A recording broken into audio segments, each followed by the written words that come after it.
سلامونه وخت مو بخیر ورزشي خبرونو ته ښه راغلاست.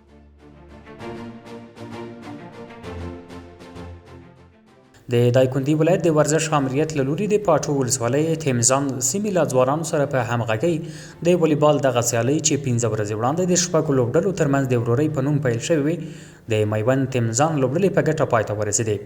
د دغه سیالیو د فاینل لوبه د میوند تیمزان او د سید جمال الدین هلاکانو له څو لوبډلو ترمنځ وشوه چې 3-0 میدانونو په توپیر د میوند تیمزان لوبډلې وګټله.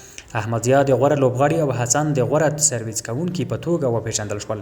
په پای کې د ورزش ماموریت له لوري ډالۍ کپونه د اخلاقو میډال او تقدیرنامې ورزشکارانو ته ورکړل شوې.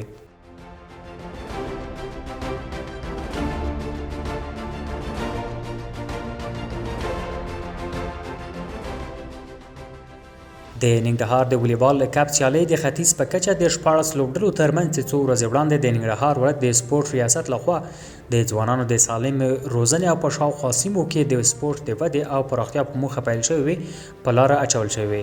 د ننګرهار ولایت د پچراګام ولسوالۍ په شنه سیمه کې ترسره شوې. د دې سیالیو په پای لوبه کې د خراسان او چپرهار لوبډلو تل یو بل سره سیالي ترسره کړه چې د وخت کمښت او د ریفرانو د پریکړې له امله 2-2 مساوي پای ته ورسېده او دواړو لوبډلو ته د ننګرهار ولایت سپورت ادارې لخوا د اتلولۍ جام ورکړل شو. د دغه سیالیو په پای کې د ننګرهار ولایت د سپورت ریاست مسؤلینو د چپرهار ولسوالۍ د دولتي او غیر دولتي ادارې مسؤلینو، قومي مشرانو، ځوانانو او ګډ شمېر نورو مینوالو ګډون کړی و.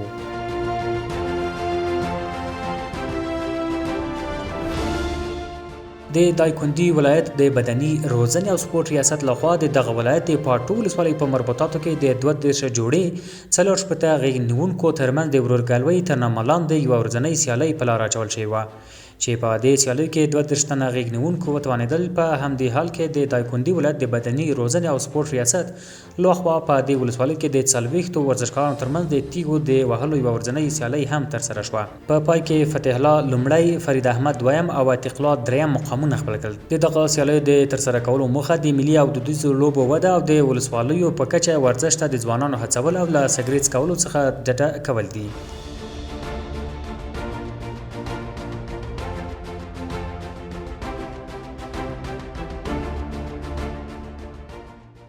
د پکتیکا ولایت مرکز شهرنۍ د علي بابا لیسې ادارې او ټیپ بال فدراسیون له لوري د ټیپ بال اوه اوریزه سیالۍ چې یوه میاشت وړاندې د علي بابا لیسې د 34 ټولګیو ترمنځ پیل شوې وې د 12 بي لوبډلې په اتلولۍ پای ته ورسېدې. د دغه پایلوبې ته د 12 جیم او 12 بي لوبډلو لار وموندله چې د 12 جیم لوبډلې لومړی توپخانه وکړه چې په ټاکلو اوه اوونو کې شپږ اتیا منډې وکړې. په مقابل کې د 12 بي ټولګي لوبډلې وکړای شول هدف په شپږ اور کې د 15 لوبغاړو په سوځېدو سره پوره کړي او لوبه یې د 15 ویکټو په توپیر سره وګټله. د یادو سیالیو موخه د ټولګیو ترمنځ یووالی رامنځته کول و.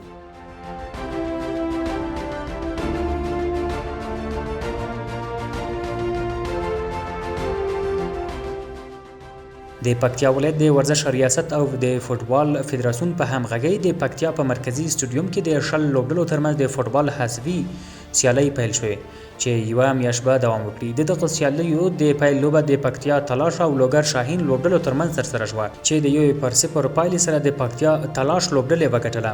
یا د سیالۍ چې په 5-4 ټیمي ګروپونو کې ترتیب شوې وې موخه یې د فوټبال وده او پرمختګ دی.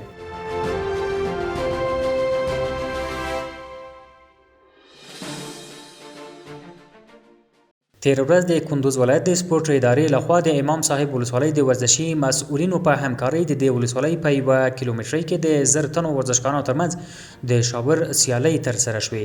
په دغه سیالیو کې احسان الله توسیمي لومړي، روح الله دویم او سید انعام الله دریم مقام خپل کړ. په پای کې د کندوز ولایتي سپورت ادارې د دې سیالۍ لومړي مقام ګټونکي احسان الله قصاب ته 2000 افغانۍ او د اتلولۍ جام ورکړل.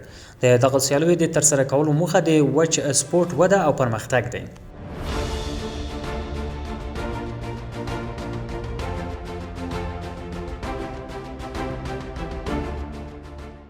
د دایکنډي په پاټو ولسوالۍ کې د 88 ورزشکارانو ترمنځ د یوې ورځې لپاره د ځوانانو او لویانو په 2 کټګوریو کې سیالۍ ترسره شوې چې پکې مهدي د ځوانانو په کټګورۍ کې لومړی او جاوید حازم د لویانو په کټګورۍ کې لومړی مقام خپل کړ.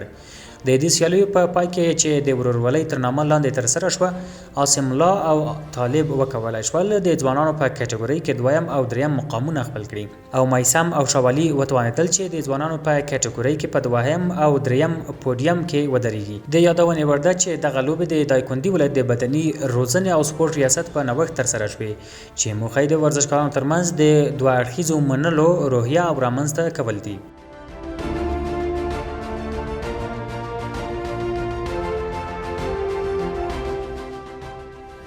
د افغانستان د کرکټ بورډ د معلوماتو له مخې محمد شهزاد محمدي 34 کلن شو. نوموړي د افغانستان لپاره په شل اوریزو نړیوالو سیالیو کې تر ټولو ډېرې 2015 منډې جوړې کړې دي.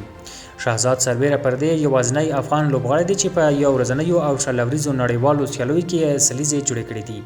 دا په سال کې ده چې شهزاد محمدي د مهال د افغانستان په ملي لوبډله کې نه لوبېږي خو مینوال یې بیرته ټیم ته د ستنېدو غوښتنه کوي.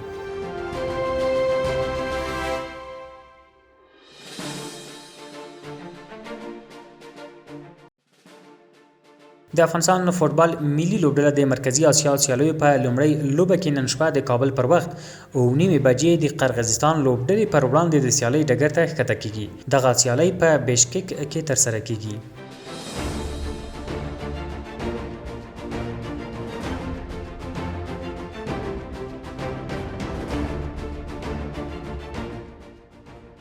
د ارجنټاین فوټبال ستوری لیونل میسی د شنبې په ورځ د ارجنټاین او استرالیا ترمنځ د دوستانه لوبې لپاره بیجینګ ته ورسید. میسی تېره اونۍ تایید کړه چې هغه به د فرانسې پاریس سن جرمین پرېږدي او په امریکا کې له انټر میامي سره یوځای شي.